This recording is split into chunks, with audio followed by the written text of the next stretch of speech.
Será que acho que aqui fica mais bonito você ali, Érica, nós acabamos de fazer uma visita ao Complexo Santana de Cavernas, é isso mesmo? Sim. É isso, né? Santana. Você foi nossa guia e aí você começou a contar umas histórias que eu achei muito interessante, não só hoje, como ontem também, onde você nos guiou aqui pela região de Iporanga. E eu fiquei interessado em saber um pouquinho mais da sua vida. Aí eu vou pedir para você falar seu nome, a data de nascimento, onde você nasceu. E assim, lá a primeira pergunta eu já vou lascar. Quem é Érica? Se te perguntam quem é Érica, o que você responde? Érica pode-se dizer que é uma mulher empoderada, forte, que trabalha muito a resistência e resiliência. O meu nome é Érica, eu até zoo com meus amigos que é Érica com K, que depois que soube a diferença do C e do K e que o K tem uma pronúncia forte, falo com orgulho. Tenho 33 anos, nasci no dia 4 de outubro de 91, nasci no Hospital das Clínicas de Cotia, mas a minha família toda é daqui, os meus avós eram do Tiririca, próximo de Eldorado, ali entre Caverna do Diabo, e se casaram na igreja do Quilombo Vaporanduva e vieram para o Ribeirão. A minha mãe é nativa daqui, o meu pai também. A mãe do meu pai era parteira, Rosa Maria de França.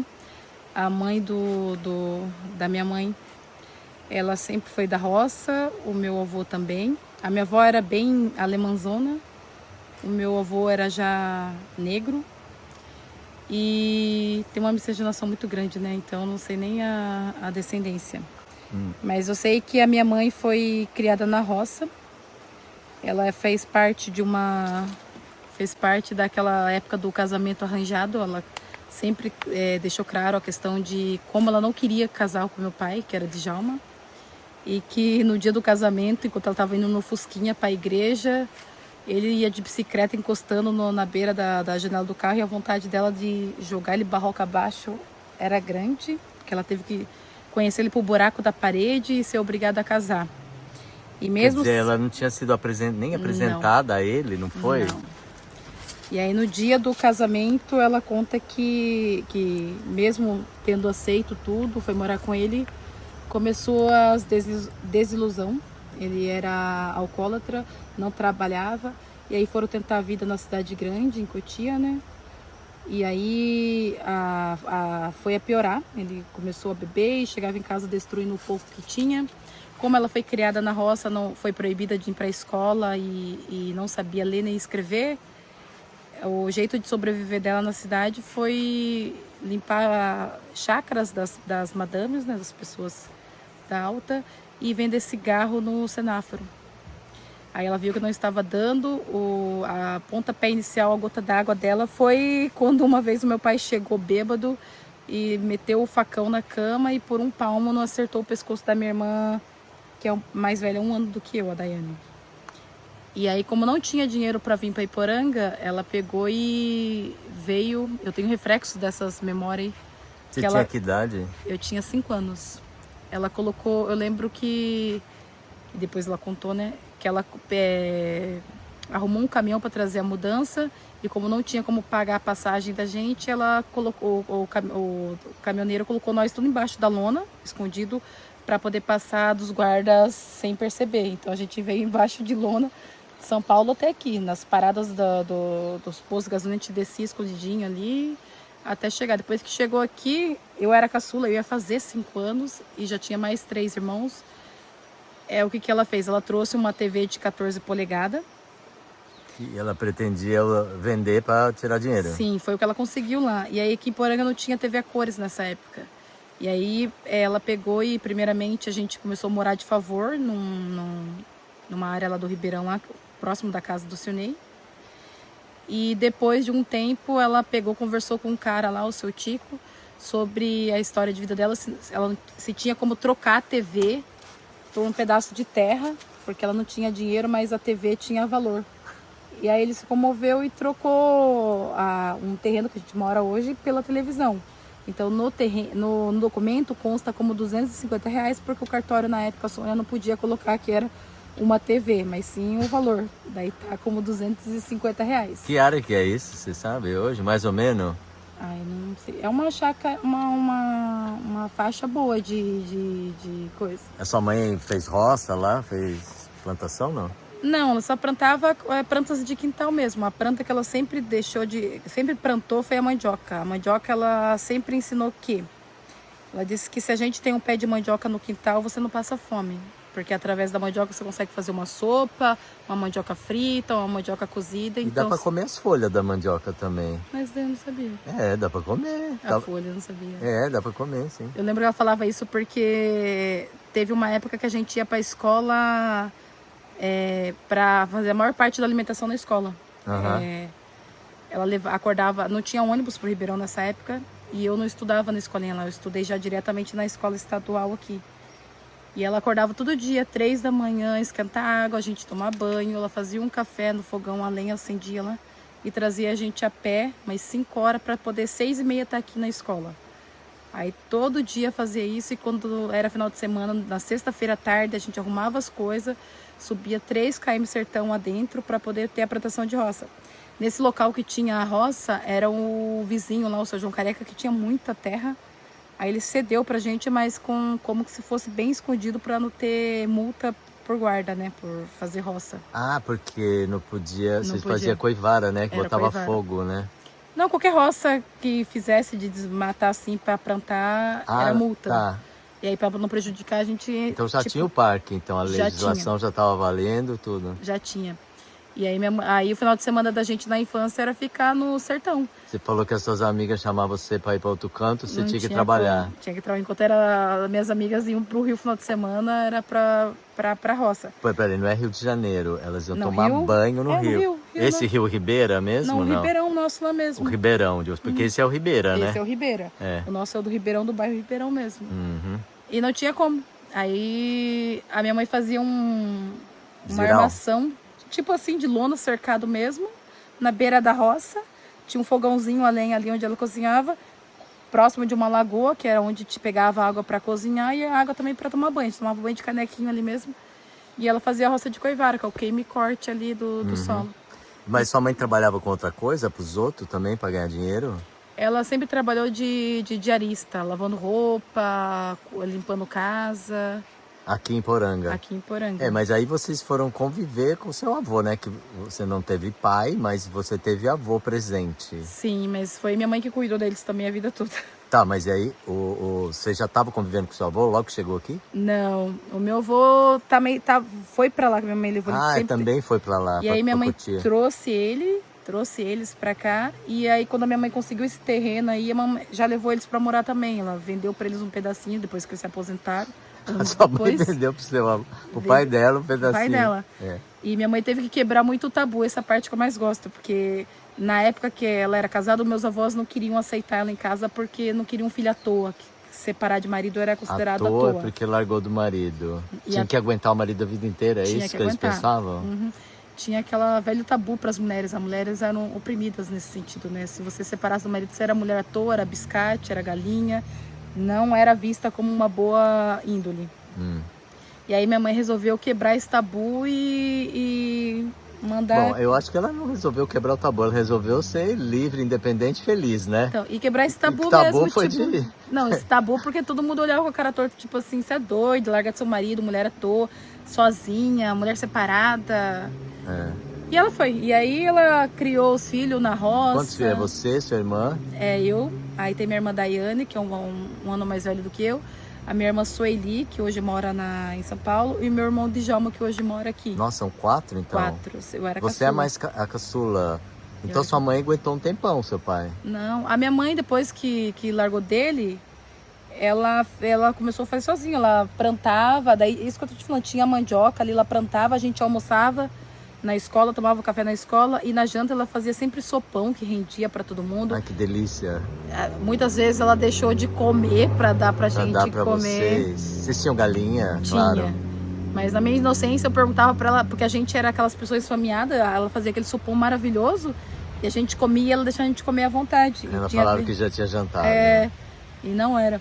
Daí isso acarretou também problemas de saúde para ela. Então, Aham. ela teve com o tempo anemia. teve início de leucemia depois de um tempo. Teve uma vida difícil. É. Uma vida difícil. E ela não quis ficar com outro homem?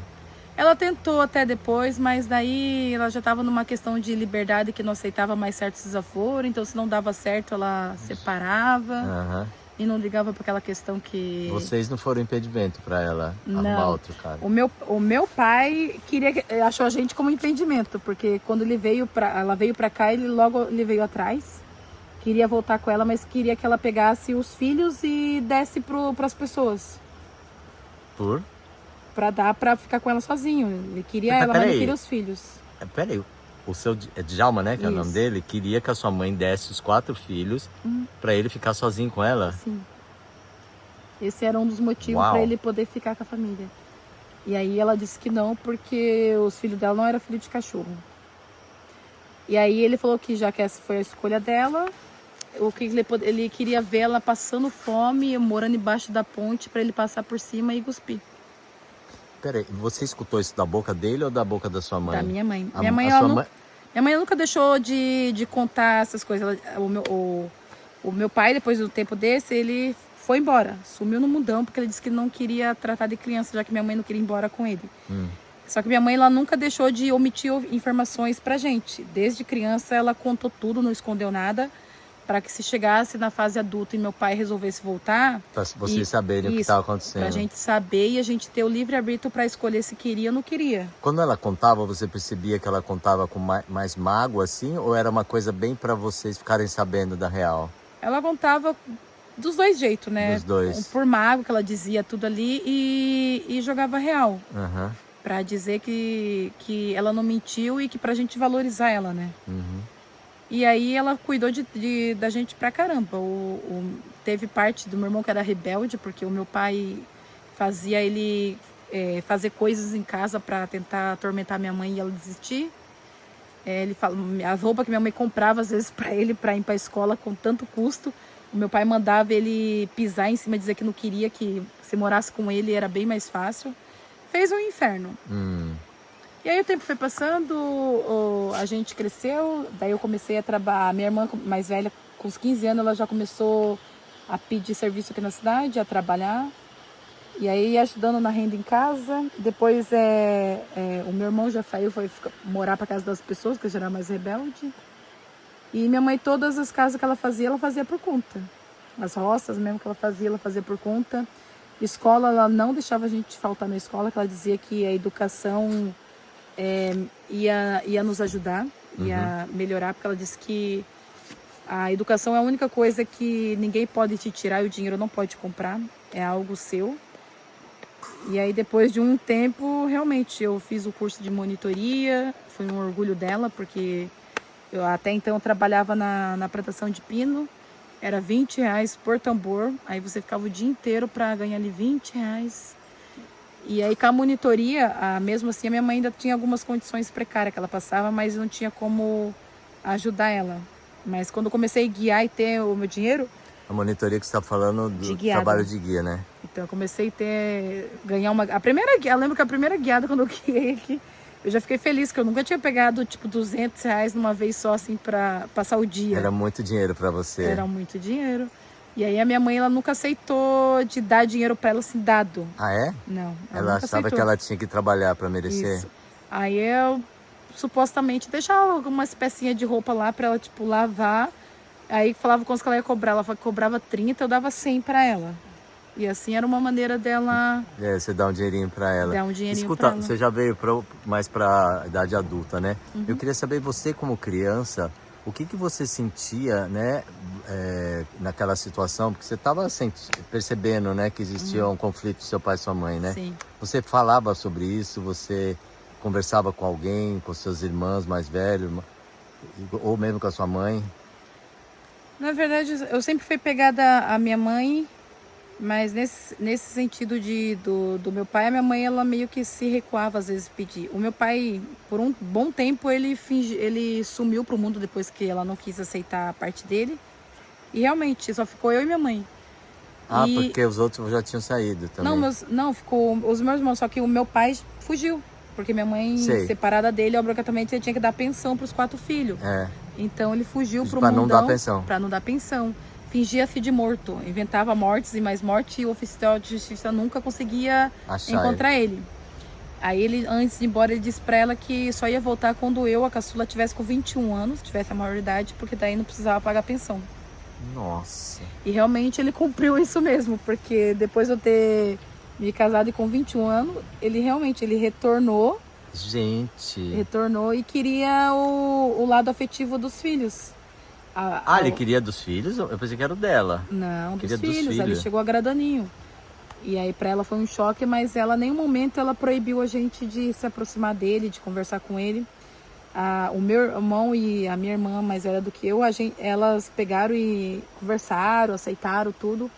Mas eu, como eu já cresci conhecendo esse lado da minha mãe e com dó dela, quando ele chegou, eu não tratei com maldade, mas também disse pra ele que, do mesmo modo que ele não participou da minha vida até na fase adulta, que continuasse no restante da velhice. Entendi.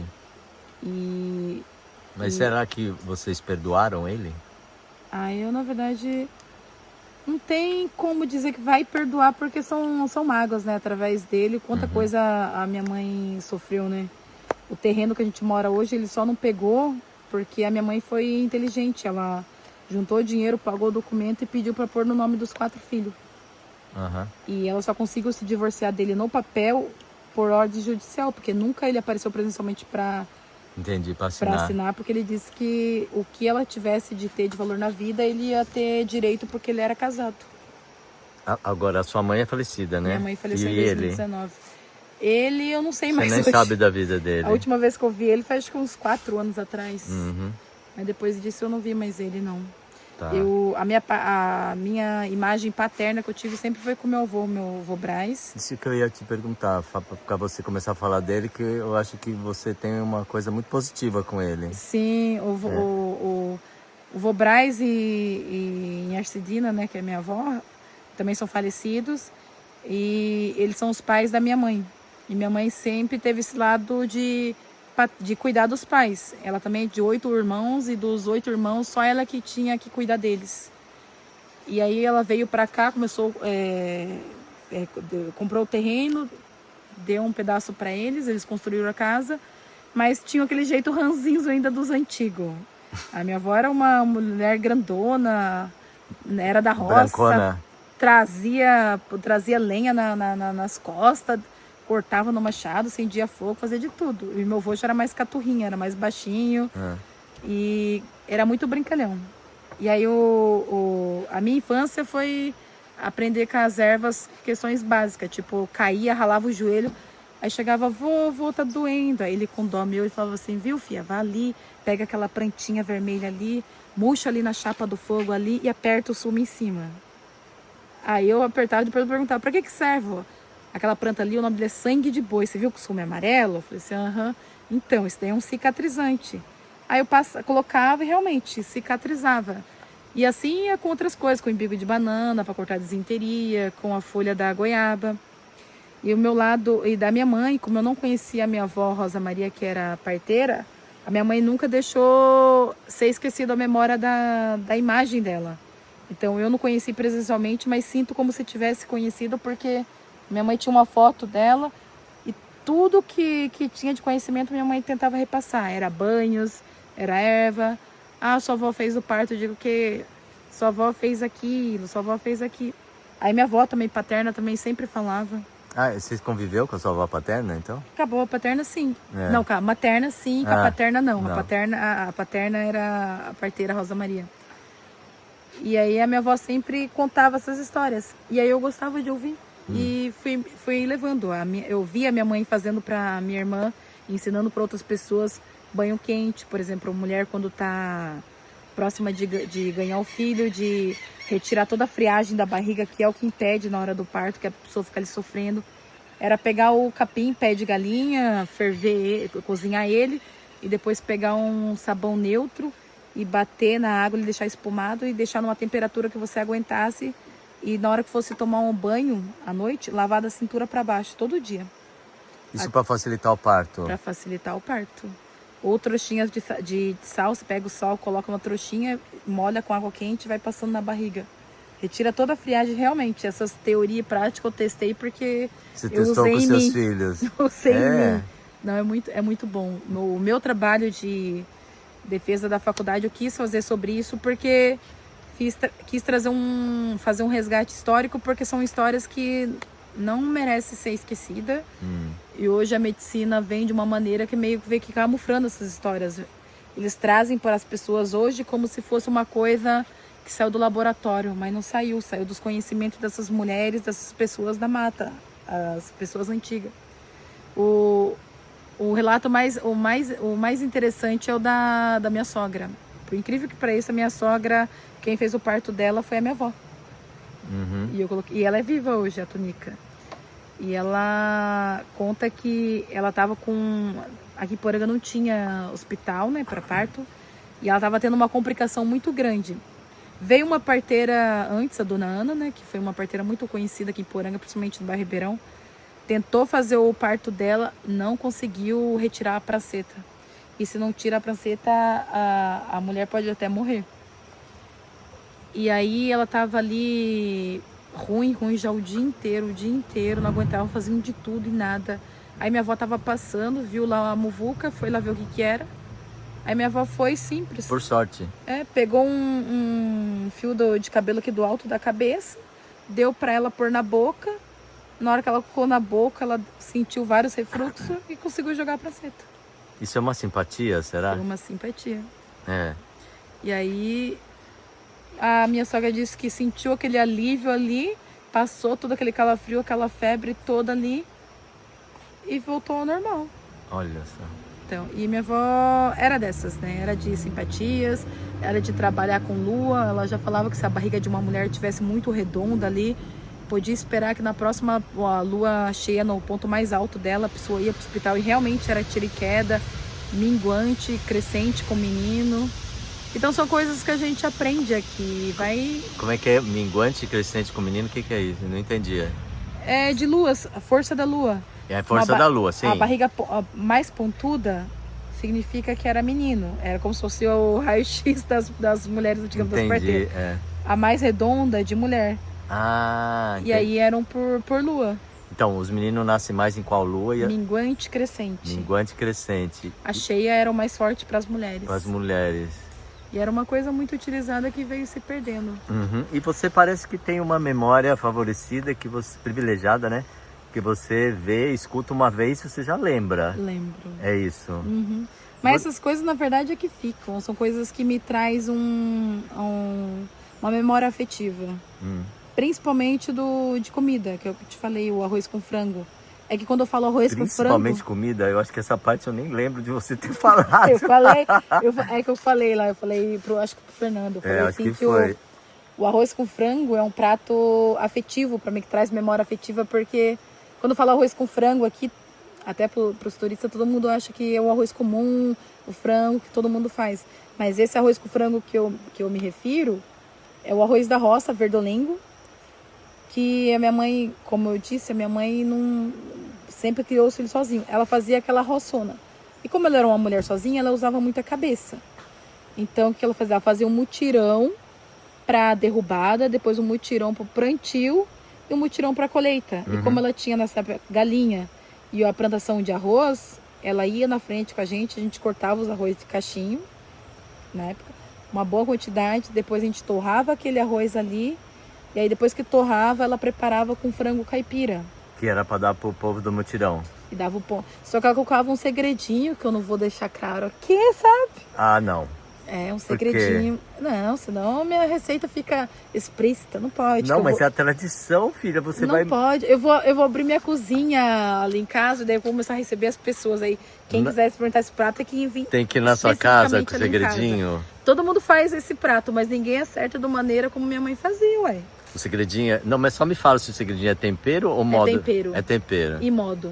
E modo? É, porque eu já falei o tempero, tentaram copiar, mas não conseguiram. Mas nunca vai que ninguém consiga. Mesmo que você falhe a receita, não sai igual, filha. Não tenha medo. Ó, a única pessoa que conseguiu fazer esse arroz... Parecido. Igual, é só eu e meu irmão. Ah, é? É o DNA. O meu irmão de Chalma, ele é um filho da mãe, mano. Ele sabe, consegue. Ele faz o arroz perfeitamente.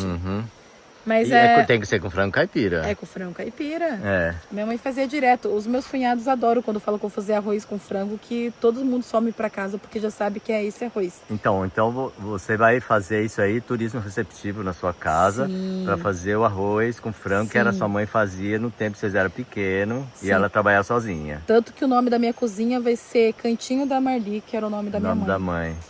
E todo mundo vai pensar que é você, Marli, né? Então, mas eu vou ter que colocar um segundo nome, mas aceito sugestões, mas eu quero fazer meio que em homenagem a ela, até porque o local onde vai ser a minha cozinha é o local onde ela morava. É? Uhum. Você vai fazer de pau a pique? A ideia é mais Pelo menos uma parede, filha, vai, por favor. Sim, a ideia não é uma cozinha chique, não. É manter o rústico, tradicional, fogão a lenha, papos.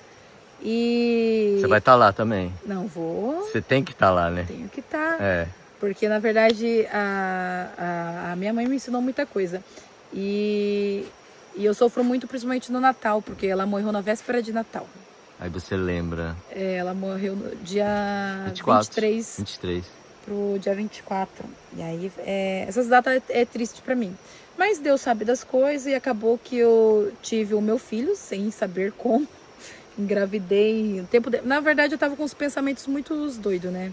Como eu era apegado muito à minha mãe, após a morte dela e nessa data, que normalmente os Natal era todos com ela, eu sempre fui a filha mais apegada, eu tive pensamentos meio que fora do sentido, sabe? Tipo de a vida não fazer mais sentido, essas coisas. E aí teve momentos que faltou fé também, porque a minha mãe ficou 52 dias na UTI.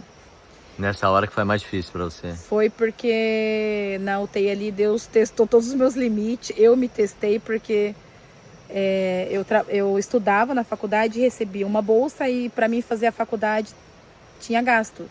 E quando ela ficou doente, eu já tinha usado o meu financeiro para pagar a kitnet que ficava lá, carro para levar. E aí, quando ela ficou doente, eu tive que deixar tudo lá e vim já ficar diretamente com ela no hospital regional, que é em Pariquera-Sul. E quando o paciente está na UTI, não tem direito à alimentação e nem a quarto. Não? Não. Tem que pagar uma pousada por fora. Aqui não tem. O acompanhante não tem direito, não tem né? direito. Você está falando. Entendi. E aí tive que pagar por fora e foi 52 dias me virando por conta, alguns amigos ajudando, alguns estranhos ajudando. E fiquei com ela lá. E aí quando eu consegui alimentação para se alimentar, tinha que se alimentar no quarto, junto com outras pessoas. E eu não conseguia, então teve um momento que eu passei uns pontos perrengue. Mas em nenhum momento eu quis me afastar dela. Eu ficava lá, ela teve AVC isquêmico. E aí o médico... Ela estava consciente? Então, ela teve... Na verdade, foi um meio que descaso no hospital aqui de Poranga. Minha mãe tinha problema de usar bombinha, tinha asma, tinha tudo. E aqui, nessa época, tem o postinho aqui, o Pronto Saúde. E eles estavam colocando esses médicos de fora, sabe, que acabou de sair da faculdade. E acha que se tem um certificado... é o que prevalece. Não prevalece o seu histórico de falar que a pessoa não está. Aí ela sentiu o braço formigando, o rosto. Eu trouxe nela em um dia aqui, o médico que estava ali de plantão disse que era estresse, era nervo. Mandou ela embora. Eu falei que não era. Eu falei assim que o médico era ele, quem era eu para falar. Aí eu acatei. Voltei para casa. Aí no outro dia ela já estava com o rosto, mais do rosto formigando, e o braço inteiro. Eu falei assim, não, ela tá com começo de AVC. Ele falou assim, aí já era outra médica. Dava assim, mas tá aqui no relatório aqui que era estresse, nervo. Eu vou deixar ela em observação aí. Eu falei assim, não, ela já tá assim desde ontem. Ela tem diabetes, pressão, leva ela pra... Não, mas a mesma história. A pessoa que tá comandando aqui é você não pode falar nada, não sei o quê. E aí, para ser mandado daqui para o hospital regional, é com a autorização do médico daqui. Então, se eles não autorizavam... Então, e aí ela ficou aqui 2 dias com esse problema. Com sinais evidentes aí, Com sinais evidentes. E aí teve o ponto de escape mesmo, foi quando eu fui tentar dar uma sopinha para ela, para o hospital aqui no SED. Ela já não estava sentindo a garganta, então ela acabou se engasgando e aspirando a sopa. E aí, como ela já tava com falta de ar, aí esse foi o escape para mandar ela para Pariquera. E quando chegou lá, já era tarde, que daí ela já entrou, ela teve uma parada cardíaca, eles já entubaram, eu não consegui nem me despedir dela, porque daí ela já ficou apagada. E desde então, ela foi pra UTI. E aí eu tava na faculdade, fiquei lá com ela. E aí o médico todo dia era aquela notícia de melhora, piora, melhora, piora. E aí a gente fica... E aí teve momentos que eu realmente xinguei Deus, eu discuti com Deus, achei injusto, porque a minha mãe sempre era uma mulher de fé. Ela sempre dizia que Deus falava que as coisas iam bem em casa porque a fé dela era o suficiente para toda a família. Uhum. E aí eu ficava puta da cara porque eu falava assim, Deus, por que no meio de tanta coisa você vai tirar a pessoa que mais tenta levar o seu nome nos lugares? E aí o médico falava assim, a sua mãe não vai acordar e ela vai começar a desfalecer. E aí, de repente, do nada de eu estar orando e pedindo perdão a Deus por aquelas palavras, e de repente ela abre o olho, mas ela fica inconsciente. Então, por algum motivo, Deus deu um sinal ali que ele queria levar ela para descansar mesmo, mas em que ele não abandonou. Porque até os médicos acharam fascinado, porque a parte do cérebro dela que era responsável para ela acordar, do nada estava morto, mas ela acordou. Ela abria o olho e fechava todos os dias, mas era como se não estivesse naquele mundo. Ela ficou uns 2 dias na enfermaria e depois faleceu. Mas isso ainda é doloroso, principalmente na época de Natal. E quando eu vejo algumas injustiças em postos, assim, das pessoas achar que ter um certificado é o suficiente para pisar em alguém. Porque eu acho que se a minha mãe tivesse sido atendida antes, uma antes, sobrevida, ela né? aí. Ô, Érica, você não falou ainda Não vou te falar. do convívio que você teve com o seu avô, que você aprendeu muitas coisas. E hoje, dentro de uma das cavernas, inclusive você contou 3 histórias, né, que ele contava e que sempre terminava com o cruzamento do rio, porque a coisa ruim tem medo da cruz, né? Isso. Eu achei muito bacana isso, porque na verdade poucas pessoas têm esse entusiasmo, e você é uma pessoa nova que conta isso, né? As Sim. pessoas escutaram lá atrás, mas elas não repetem, e você é uma pessoa que tá com isso vivo dentro, né? Sim. Por isso que eu achei legal, né? Não, o meu avô contava muito. A nossa educação, o Ribeirão teve energia elétrica faz pouco tempo, né? Pouco tempo é 20, 25 anos. Isso, mas na época que a gente teve energia, ainda tinha muitos lugares que ainda não tinha energia lá. Tanto que quem mora dentro do parque teve placas agora. Lá em casa era época de lampião mesmo, de vela. E aí, como não tinha o que fazer, as nossas brincadeiras era pega-pega, esconde-esconde no terreiro, época de lua cheia. Mas no dia que tava de tédio, a gente gostava de... A gente morava no alto.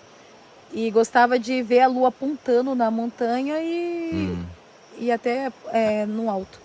Aí a gente jantava cedo, então a gente sentava na porta lá da casa do meu avô. Aí tinha luz pra fora pra iluminar as brincadeiras. Então a gente sentava nos degrauzinhos, meu avô sentava em cima, daí eu falava assim, vô, conta uma história. Aí ele sempre fazia umas brincadeiras pegadinha antes, tipo, vai lá e pega o pato que eu conto 4, vai lá e aí ele começava a contar as histórias. Ele contava a história da capora, contava a história da bruxa, ele dizia que... Ele nos ensinava através de história. Das histórias.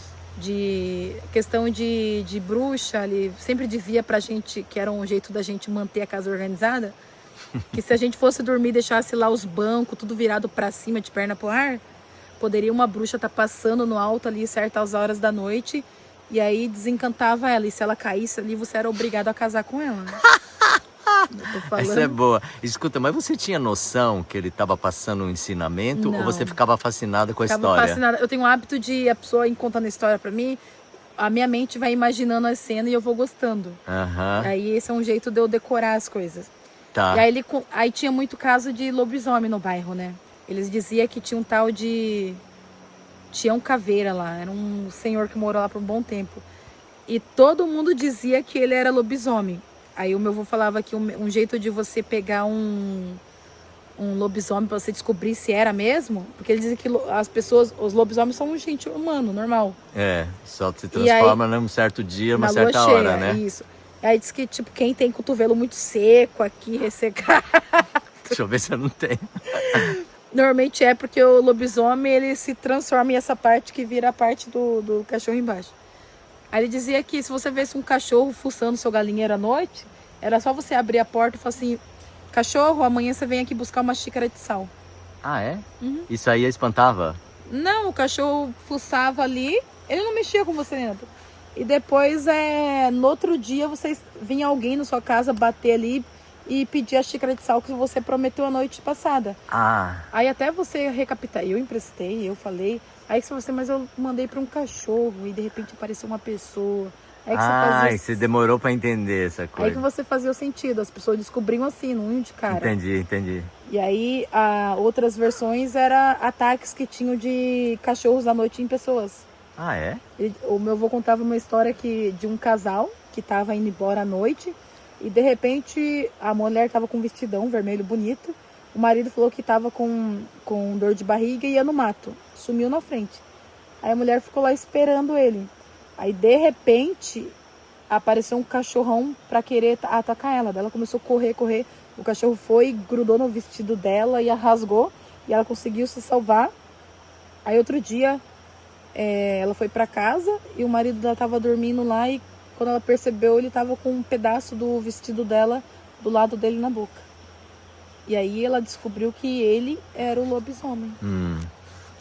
Aí tem outras histórias, tem o do Capora, tem o do Caçador. Escuta, nenhuma escola, professora veio atrás de você pra você contar pros aluninhos? Não. Ninguém? Não. Porque isso é um tesouro, menina, sabia? Assim, tem lugares, alguns quilombos que eu conheci, que eles oferecem, assim como atrativo turístico, que eles oferecem comida, oferecem a cachoeira, oferecem outras coisas, e dentre elas tem a contação de histórias. Não. Mas isso é um grande valor, fique sabendo disso. Eu tenho certeza que depois desse vídeo ir pro ar, algumas pessoas vão comentar e você vai ler que isso é um valor grande. Eu já te falei, você é portadora de uma cultura oral que eu acho que tem uma grande importância e que você vai descobrir em algum momento aí que isso vai virar um botão agora, vai virar uma flor. Não, mas é que eu gosto dessa parte, sabe? Sim, mas caiu pra você, né? É Não é qualquer um, não. É que é difícil a gente acreditar em certas coisas, né? Mas na verdade... Em quais coisas você está falando?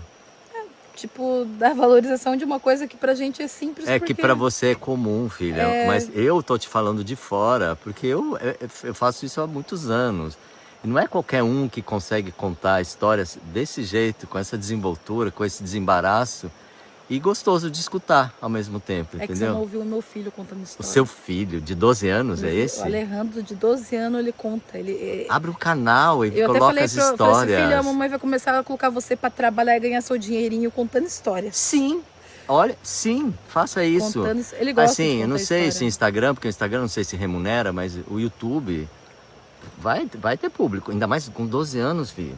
12 anos. 12 anos, né? Mas a gente gosta muito de contar história, porque são histórias que é conhecimento que só tem aqui, você não vai encontrar em livro Sim, nenhum. É da Figueira, mas são histórias que nos ensinam. Sim, Se hoje eu sempre é respeito isso, né? a natureza, é através dessas Você histórias. acha que o respeito à natureza veio através do exemplo dos seus Sim, avós, das histórias? Sim, e o respeito aos pais também, à família. A história do Saci mesmo. Eu conheço a história do Saci numa outra versão que a maioria conhece como Ofrocórica. O meu avô dizia que a história do Saci era de um menino que foi amaldiçoado pelos pais. Ele fala que o Saci era filho de um casal e que o pai todo dia ia para a roça trabalhar e a mãe ficava em casa e fazia marmita e ele ia levar para a roça. Só que esse menino era tão atentado, mas tão atentado, que a mãe fazia marmita, colocava a mistura pro marido, fechava ali no pano, mandava, quando chegava no meio do caminho, o Bendito ia lá, abria a marmita, comia só a mistura, fechava normalmente e levava pro marido. Aí o marido abria na roça lá, tirava a enxada, abria lá, só o arroz, feijão lá. Aí ele chegava, puta, sua mãe não mandou mistura? Não, pai, ela só mandou isso daí. E era mentira. Aí todo dia ele repetia essa cena, daí o cara chegava em casa e dava ali surra na mulher. Todo Na dia. mulher? Na mulher, ele batia na mulher. E o menino, ela falou assim, mas eu mandei, marido, mas eu mandei. Não, o menino só chegou lá com arroz e feijão. Eu trabalho o dia inteiro pra ficar comendo só isso. E o menino ficava bem de boa. Aí até que chegou um dia, a mulher já estava no seu leito de morte de tanto apanhar, ela foi e amaldiçoou o filho dela, para que ele ficasse o resto da vida dele fazendo o que ele mais amava, que era atrasanar a vida dos outros. E por isso que o Saci fica aí, não é à toa, porque aqui tem Saci, é que muitos não acreditam. Mas quando lá em casa mesmo, no terreiro, a minha mãe falava que se a gente ficasse xingando, minha avó também, nome de parte terra, os nomes de parte terra que ela falava era chamar de coisa ruim, de diabo, Nome de de parte satanás. terra? O que é? Abre um buraco e vai pro inferno? Será que era isso? Ela fala nome de parte terra que são nomes tão feios Que a terra se abre? que atrai só coisas negativas. Se você começa a chamar... Hoje mesmo, se você procurar no Instagram, tem pessoas que trabalham isso, né? Nomes que você fala que não tem nada a ver, mas que são nomes de espíritos malignos. Sei. Atrai. Hoje tem isso, mas antigamente os antigos já usavam isso, mas não sabiam que era nesse sentido, desse estudo. Mas eles diziam o nome de parte terra porque é um nome tão feio que atrasava tudo na sua casa. Trazia discórdia, miséria, tudo. Então não era nem pra falar. Não era pra falar. Por isso que diziam o nome de parte terra, que são nomes... Eram nomes demoníacos, que a gente hoje em dia se acha os jovens, né? Se acha uma moral de chamar caralho, filha da puta, porra. Eram os nomes mais tristes que não podia... Se eu falasse pra ela viado antes, eu ficava sem dente, porque... Sem dente? Porque a sua mãe ou sua avó? Não, se eu falasse uma palavra dessa, eu ficava sem dente, porque o tapa vinha que era uma maravilha na boca, tanto da minha mãe quanto da minha avó. A nossa educação antigamente era mais... Vocês pediam a benção ou não? Não, até hoje a gente dá benção, o meu filho dá benção, você vai pedir, se pega alguma comida, Deus que abençoe, Deus que ajude. A gente mantém isso daí. A única coisa que eu tirei deles, que minha mãe fazia, minha avó fazia antigamente, que acho que a maioria aqui é dar benção pra todo mundo. Gente, é cansativo? Não, gente que nem era parente. Era qualquer um. Era um jeito de educação. Sendo mais velho, tinha que dar benção. Sendo mais velho. Qualquer pessoa que fosse mais velho, você era obrigado a chegar lá, benção. Você nem conhecia a pessoa, benção. Benção. E hoje não. Hoje, tipo, eles dão benção, tipo, pra avó, pro tio, o respeito é mais pra família. Entendi. Antigamente não. Antigamente na rua, parou pra conversar.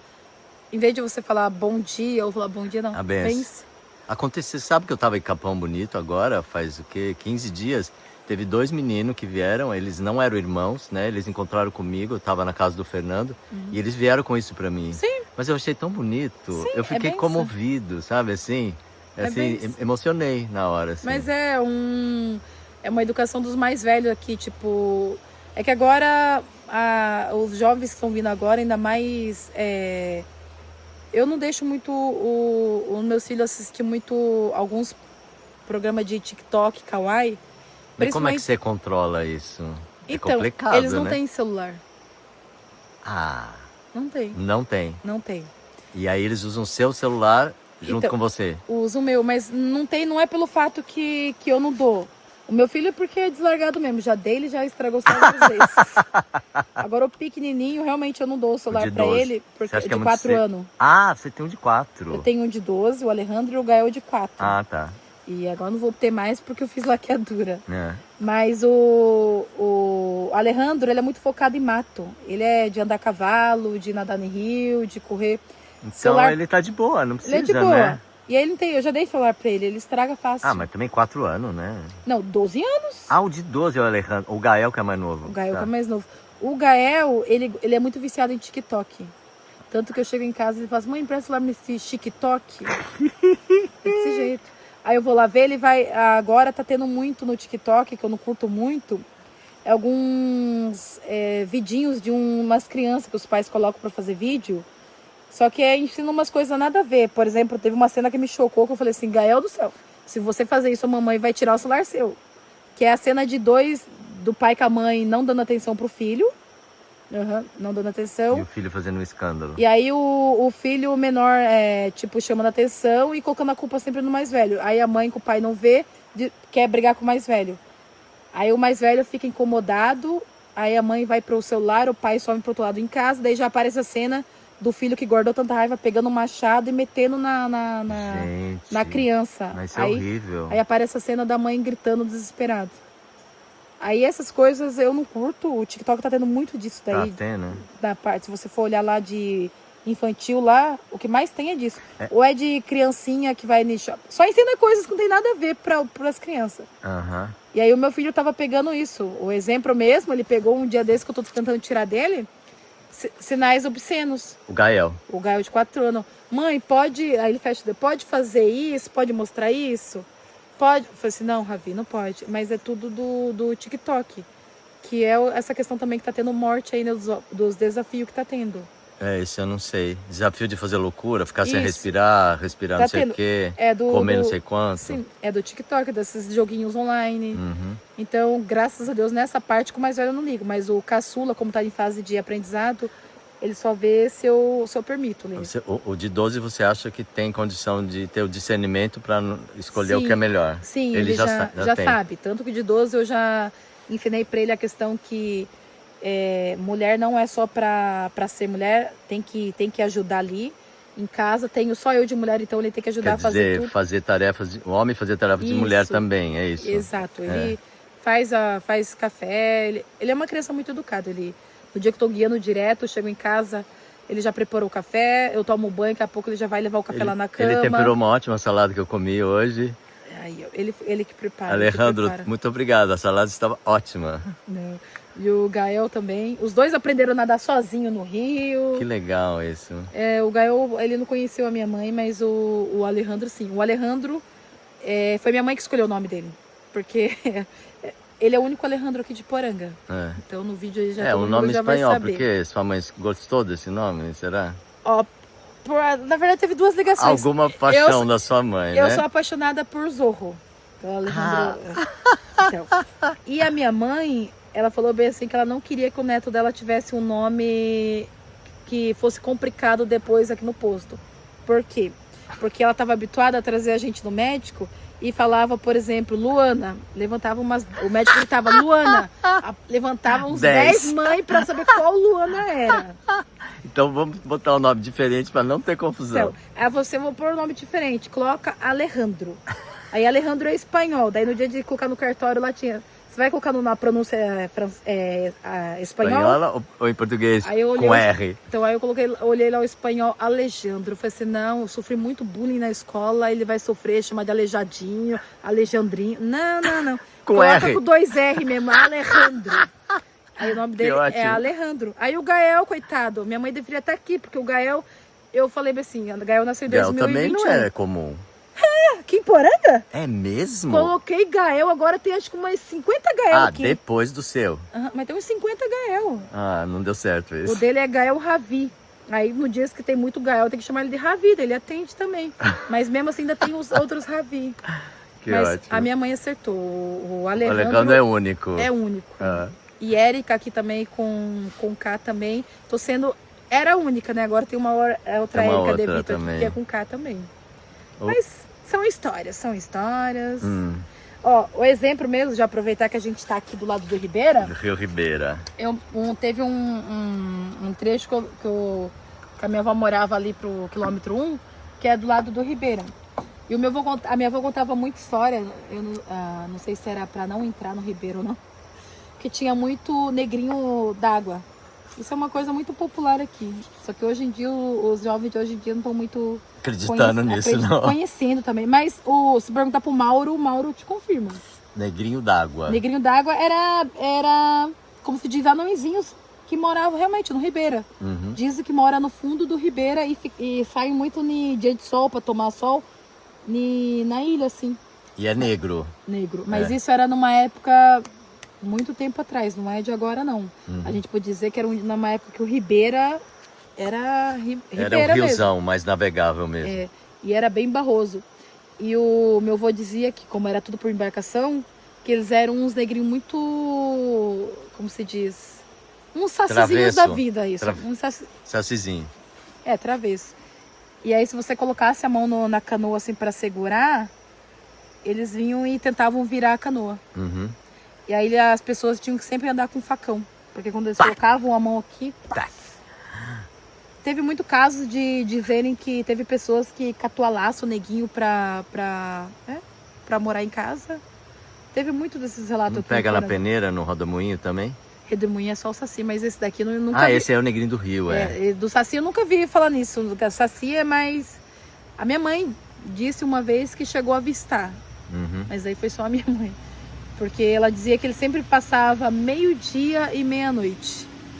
Tem um Saci aqui... Tem um pássaro aqui que é muito temido, Urutau, Não. Mãe da Lua. O Sem Fim. Sem Fim. Já viu? Como é que é o pio dele, você sabe? Você consegue repetir aí? Não sei. É de noite? O Sem Fim canta de dia, de noite. É um passarinho que, olha, me dá arrepio. Eu não gosto desse passarinho, não. Depois você até pergunta pro Mauro. Sem Fim. Ele canta como se fosse Saci, sabe? Eu já escutei, eu conheço o Saci. Esse daí mesmo. Eu conheço esse. Então, esse é um passarinho que Te tinha muito medo. arrepia? Ele é um passarinho que eles falam que é o Saci em forma de pássaro. E aí, ao mesmo tempo que ele tá cantando aqui, já tá a sensação que ele tá cantando lá. Acho que deve ser os dois um conversando com o outro, não é? Não sei, mas não sei. O meu avô devia para não chegar muito perto. A minha mãe conta uma história que aconteceu com eles e que eu nunca fui muito de compartilhar essa história, porque senão a turma me chama de doida. Bom, agora todo mundo vai saber, né? Mas a minha mãe disse que ela tinha um irmão, o Paulo, que eu não cheguei a conhecer porque morreu criança na época dela. E a infância dela era roça e ficaram brincando no mato. E era uma vida bem precária que minha avó tinha com eles, né? Era tudo regadinho. E esse tio dela, o Paulo, o irmão dela, o Paulo, morreu de sopro no coração. Mas nunca chegaram a saber porque não tinha cuidados naquela época. E ela dizia que ele achou uma moedinha. E aí na inocência de criança dele, ele achou que se enterrasse aquela moeda, ia crescer uma árvore de dinheiro e ia ser o suficiente para a família toda não faltar mais comida. Uhum. E aí ela disse que ele enterrou aquela moeda e naquele momento que ele enterrou, não deu 5 minutos, abaixou uma fumaça desse passarinho. E começou a ciscar em cima dessa moeda. Começou a ciscar e ele se assustou e foi chamar a minha avó lá. Aí minha avó veio e nessa que foi lá para procurar essa moedinha dele tinha desaparecido. E aí a minha avó dizia que... Aí tempo depois ele morreu, né? E aí essa história ficou esquecida. Minha avó achou estranho, sumiu e... Aí tempos depois a gente estava relatando lá nas ruínas a questão do desenterro, né? O espírito desse meu tio aí, ele apareceu para uma pessoa para poder desenterrar essa moedinha. E aí a minha avó fala que por causa dessa moedinha aí, ele tava com o espírito dele preso aqui sem a libertação. E aí nunca... Quer dizer, morreu e o espírito ficou preso aqui. Uhum. É isso. O espírito ficou preso por causa dessa moeda. E aí tá ligado a esse passarinho que a gente não gosta dele. Eu não gosto desse passarinho. Não, eu não gosto assim por causa disso, porque... Tem essa relação, Tem né? essa relação. Aí minha avó dizia que era coisa ruim e como eu tenho ligação com... Então, são coisas que eles foram nos repassando. E aí eu não curto esse passarinho, morro de medo dele, principalmente quando ele... Ele é um passarinho pequenininho. Sim, mas... Não interessa. Mas eu acho que ele não cansa de cantar, porque uma vez grudou um perto de casa, dia, madrugada e noite. Cantando. Eu falei assim, mas... Será que é o tio? Eu falei assim, gente, mas passarinho não é só de noite, ou então não é só de dia, como assim? Ele tá cantando o dia inteiro. Da onde é? Então, era muito anormal, não sei. Mas a minha mãe nunca deixou enterrar nada de coisa, porque ela dizia nesse sentido que era o espírito mal. Enterrou, guardou para outro tempo, é ruim. É ruim. Será que então era Você não deve enterrar as coisas de valor. Não. Não. Pelo menos eu não faço isso por causa disso mesmo, desses acontecimentos. E o que meu avô sempre dizia, o fato de você não enxergar não significa que não vê. A gente está vendo aqui umas coisas carnais, mas não significa que tenha outros seres aqui. A natureza é assim, né? A gente tem muita coisa que a gente não vê e que acontece. É o caso que ele dizia antigamente. A árvore falavam, o corpo seco. Aqui tinha um corpo seco? Corpo seco, você viu? Conta aí, como que é o corpo seco daqui, porque eu sei o corpo seco de lá. Diz que é a uma pessoa que maltratava pai e mãe. É isso Isso. mesmo? Então, Pode falar pra ver se é o e mesmo. aí, quando morria, não ia nem pro céu nem pro inferno. Ficava vagando aqui. Exato. E aí ficava pegando nas costas de pessoa aí que também fazia arte ou qualquer coisa assim, pessoa ruim, né? E para se livrar do corpo seco, você tinha que atravessar uma água e não olhar para trás, e aí o corpo seco caía, mas você não podia olhar para trás. Então, aqui o meu avô já falava diferente. O corpo seco realmente era esse daí que você falou mesmo, de amaldiçoado pelos pais. A minha mãe até dizia, quando o meu irmão tava brigando em casa, que menino, se eu te jogar uma praga, Corpo seco te pega. Aí, tanto que ela jogou uma praguinha básica pra ele, que eu falo hoje pra ele, ele dá uma retorcida.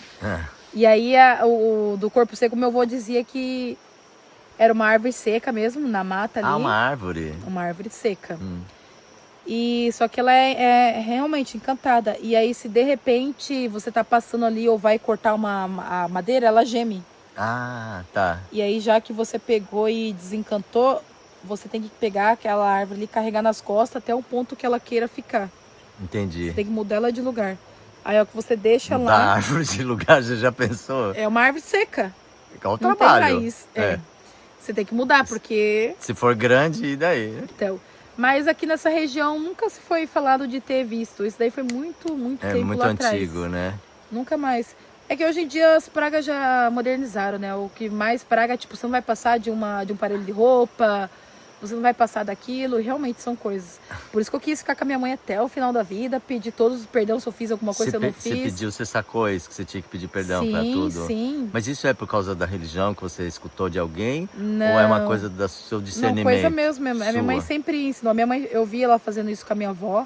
Os meus avós, eu cuidei deles até a morte. Então, eu sou muito pegada à questão família e cuidar e ter essa empatia por causa disso. Porque eu cuidei do meu avô Juca, que era um alemãozão mesmo, era Juca Neves da Silva.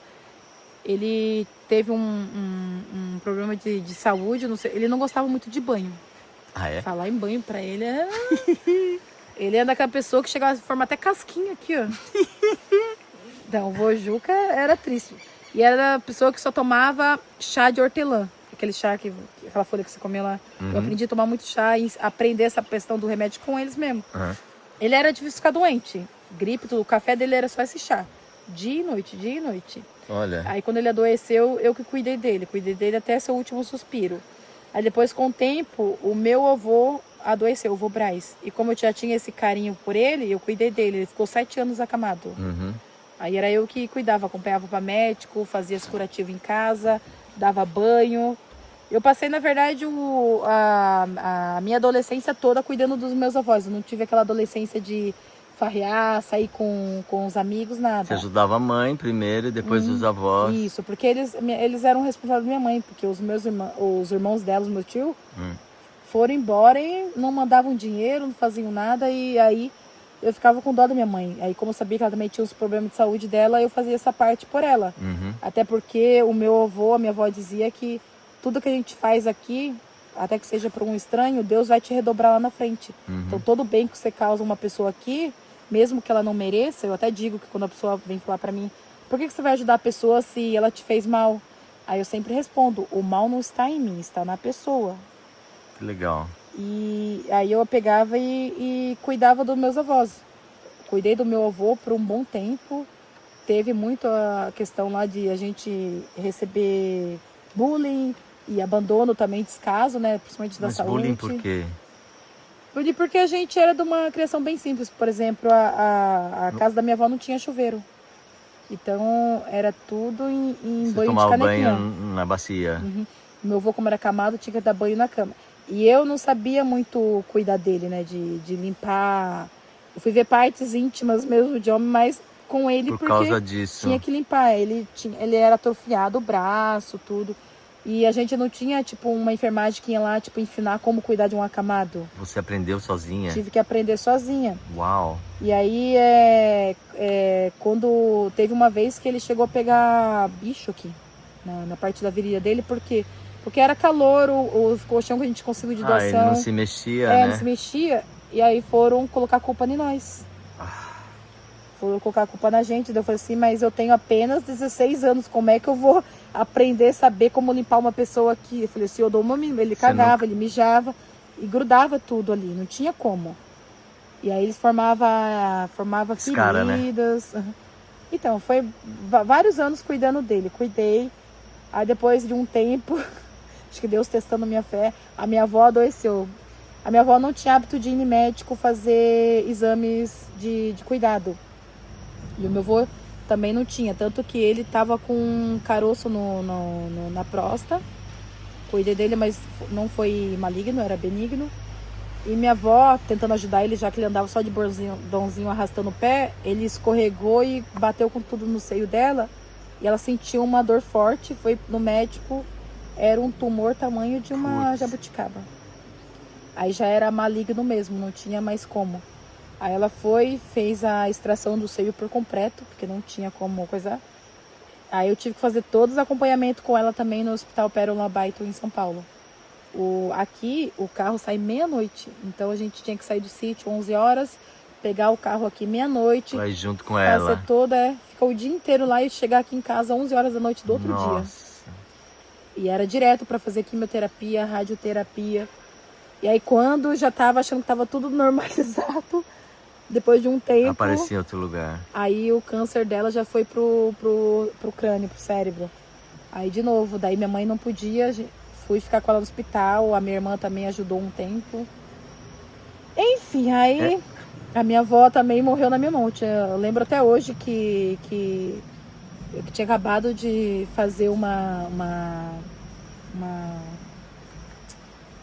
curativo nela e tinha colocado ela na cama, tinha dado banho, que ela ficou acamada também, fiquei cuidando dela com a minha mãe. A minha mãe só morava com ela como tutora, ela se mudou até pra margem do rio, que era mais fácil, por causa de carro, tudo, já que a gente mora no morro.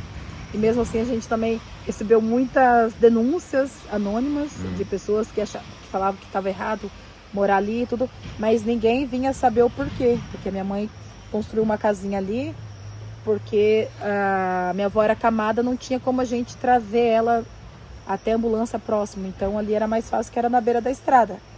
Mas aí denunciava porque estava morando na beira de rio, denunciava que não sei o quê. Foi essas coisas que a gente passou. Ajudar ninguém fazia, né? Ajudar ninguém fazia. E aí a minha avó morreu na minha mão também. Acabei de dar banho nela, deixei ela com o curativo pronto. E aí ela começou a fazer como diz a minha mãe, o coró-coró, que é o considerado no último respiro, que vai parando a saliva aqui. E faleceu. E aí, depois disso, foi um momento que daí eu comecei a ter tempo pra mim. Comecei a trabalhar. Você tinha que idade isso? Isso eu já tinha 18 anos. 18. Aí você sacou que você tinha que cuidar de você daí. Porque daí eu já, só era minha mãe, daí minha mãe, quem precisava de cuidado não precisava, minha mãe já trabalhava, tudo. Aí eu comecei a fazer outro serviço, trabalhar no Pino. No Pinos, né? Mas e a coisa do guia, né? De fazer monitoria? O curso de guia eu fiz em 2018. Tá, mas você tinha quantos anos aí? Aí você já era mais velha? Já era mais velha, já. Foi depois. Então, você teve uma vida que não foi fácil, né? Não. Junto com a sua mãe. Você e os filhos podiam ter delinquido, vocês podiam ter escapado para outros lados, mas eu vejo que você é uma mulher forte. Sim. Que tem uma beleza nisso, né? Não. E você atribui isso à educação dos pais, ou à sua conexão espiritual? Da onde que vem isso aí? Nome Dona Marili Cosme da Silva, minha mãe. A minha mãe, ela nunca foi de prender a gente. Ela dizia que quanto mais segura, mais se abre exceção para a pessoa cometer erros. Uhum. E aí, quanto mais reprime, né? Não pode, aí que vai, né? Vai. Aí ela sempre deu livre-arbítrio pra gente pra ir pra festa, tudo. Só que antes de sair de casa, ela já dizia: lembre-se, a sua cabeça é seu mestre. Se você vai fazer alguma coisa errada, saiba que toda ação tem uma consequência. A gente ia pra cidade, pra festa, que eu e minhas irmãs aqui, ficava até altas horas, voltava pra casa de boa. Que legal. Só que ela sempre ensinou que, trabalhos, de não ter vergonha de trabalhar, tanto em serviço que é de braçal, que é de homem, quanto que não é. Ela dizia que a única vergonha que a gente tinha que ter na vida era de matar, roubar e se prostituir. Essas eram as únicas vergonhas que deveria se ter. E a gente fazia de tudo, tanto que Já trabalhei no pino, que era uma coisa braçal para homem, né? De ficar carregando aqueles baldão, encher, chegar toda lambuzada. Pra ganhar pouco ainda. Para ganhar pouco, mas o que tava a gosto é de saber que era um dinheiro suado meu mesmo e que não precisei vender corpo, vender droga, fazer nada. E os meus irmãos também, ninguém teve, assim, das minhas irmãs, ninguém foi prostituta. Eu não te perguntei, mas eu senti que seus irmãos também foram num caminho, né? Sim, ninguém, das minhas irmãs, ninguém foi para prostituição, ninguém foi pro usuário de droga. Ninguém roubou. Ninguém roubou. Hoje em dia, o que de vício que o meu irmão tem é de beber, mas ele bebe com o dinheiro dele mesmo e não é aquele alcoolismo. Trabalha. É o mais velho, né, o irmão? É, o mais velho do que eu e minha outra irmã. A minha irmã mais velha hoje trabalha, ela trabalhou desde pequena, então trabalha, não tem vício também. Únicas pessoas da família que tem vício de fumar cigarro é só o meu irmão. Eu e da minha irmã, a gente não tem esse vício. Gosto muito de beber, mas socialmente com os amigos. Mas não é vício de se beber direto, é mais uma taça de vinho, uma caipirinha ali. Escuta, se você tivesse que viver sua vida de novo, você mudaria alguma coisa ou você viveria exatamente o que você viveu? É que na verdade, se eu tivesse que viver... Não pensa muito, filho. Não, eu ia falar bem assim que mudar, não dá pra mudar porque cada mudança, cada ação teve uma reação. Pois é, porque se você mudasse, talvez você não fosse a pessoa que você é hoje. Exatamente. É isso que você tem que ter em vista. Então, mas eu tiraria algumas coisas. Por exemplo, por exemplo... Amenizaria alguns pontos. Não, por exemplo, hoje eu consigo ter um entendimento maior do que é o meu direito, o meu dever perante o Estado, após ter feito a faculdade. Lá sempre foi esse grito de guerra. Lá era o grito de guerra do nosso curso, era a educação do campo, direito nosso, dever do Estado, compromisso com a comunidade. Qual foi a faculdade que você fez? Eu fiz a licenciatura na Universidade Federal de Matinhos, aqui no litoral do Paraná. E o curso era a licenciatura em Ciências da Natureza. Ah, é? E aí esse curso nos abriu um leque de a gente ter orgulho de ser do campo e de saber os nossos direitos perante o Estado. Não é o fato que a gente está no campo, que a gente não vai ter o mesmo direito de quem mora dentro da cidade ou de quem está lá dentro de uma câmera, por exemplo. Tudo gente, humano. Exato, mas até então não. Até então tinha uma exclusão. Você se achava inferior? Sim, é o caso que eu falei da minha mãe. Eu sabia que ela estava tendo o AVC, mas o fato de eu não ser médica, a minha opinião não significava nada. Você acatou que a autoridade... E hoje, se tivesse que mudar alguma coisa, eu mudaria isso. Eu brigaria mais por essa questão. Eu ouvi do médico lá a questão quando ele falou assim, olha, se você tivesse trazido a sua mãe um dia antes ou umas horas antes, ela teria se salvado. Ou então, olha, aí quando eu explicava a situação, ele dizia, ó, há muitos casos assim que dá para você pegar e não passar no médico lá, coloca ela no carro e traz ela até aqui e passa na emergência como estivesse passando aqui, aí você consegue.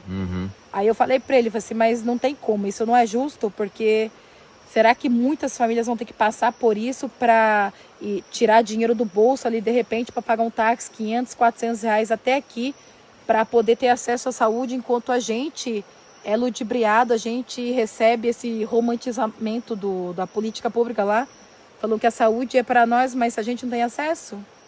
Porque eu já presenciei muitas vezes aqui o favoritismo. É um funcionário da saúde que está com um parente doente, ele tem acesso melhor do que a pessoa que é ali do sítio ali e que está com o mesmo problema. O caso da minha avó mesmo. Quantas vezes sair daqui meia-noite, sair daqui, passar em Santos, às vezes Barretos, para depois chegar em São Paulo. Barretos? Hospital do Câncer também tinha pessoas que... é verdade, lá tem um especial, né?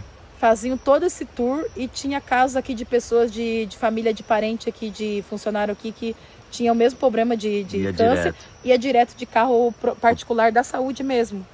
Enquanto nós tinha que ir se matando daqui até lá. Então essa era uma diferença imensa e bem claro na questão da exclusão e da discriminação de classe que tem. E a faculdade abriu esse leque da gente pegar e brigar. Então... Hoje eu não consigo ver injustiça. Se eu ver alguma coisa, tento trazer isso para minha área de trabalho, que é o que eu falei lá da questão da segurança mesmo. Eu sou chata quando se trata de ser de segurança. A segurança das pessoas que você está guiando, né? Exato, porque eu tento me pôr sempre no lugar da pessoa ali. Então, esse é o meu diferencial no trabalho. Eu não foco no capitalismo, mas foco primeiramente no ser humano, ser natureza e respeito ao mesmo tempo. O que foi? Eu preciso dizer coisas pra você, né, Érica? Pode dizer. Porque você é uma linda. Obrigada. Eu fiquei emocionado várias vezes. Agradeço você ter dado esse depoimento. Quando eu pedi, eu achei que você não fosse aceitar. Não, Mas eu imagina. acho que é muito generoso da sua parte você compartilhar a sua história de vida. Isso é muito importante para muitas pessoas que estão vivendo o que você viveu, né? E é assim que ensina, como seu avô ensinou para você. Sim. É isso, eu te agradeço. Imagina, eu que agradeço. O divino em mim, saúde o divino em você, filha. Agradecido. Não, agora é hora de pegar você aqui, ó. Obrigado, você é uma linda, Érica. Muito obrigada. Parabéns pela pessoa que você é. Abençoados os seres que convivem com você. Assim você vai fazer eu chorar. Não, mas- não é pra tanto, não é pra tanto. E vamos agradecer o Vitor também, desse lugar da Pousada Gamboa, que é onde a gente está, que nos hospedou aqui e que indicou vocês, né? Você e a Edna, para serem nossas guias aqui. E todo mundo aí, desse mundo que a gente não enxerga, também agradecido por nos ter reunido e proporcionado esse vídeo aqui. Obrigada. Obrigado. E Isso, faça, porque ela é diretora de fotografia corta! também. Vou só pegar a cena agora. Não pode falar, pode falar. O meu avô disse que o rio, ele dorme. Eu já observei isso, é verdade. O rio dorme. Se você vir de madrugada, você vai ver que o som que você tá ouvindo agora Não é o mesmo de não madrugada. é o mesmo de madrugada, ele é bem silencioso. E já que você está aqui no Ribeira, tem uma coisa muito legal. Opa, você vai falar? Vai continuar?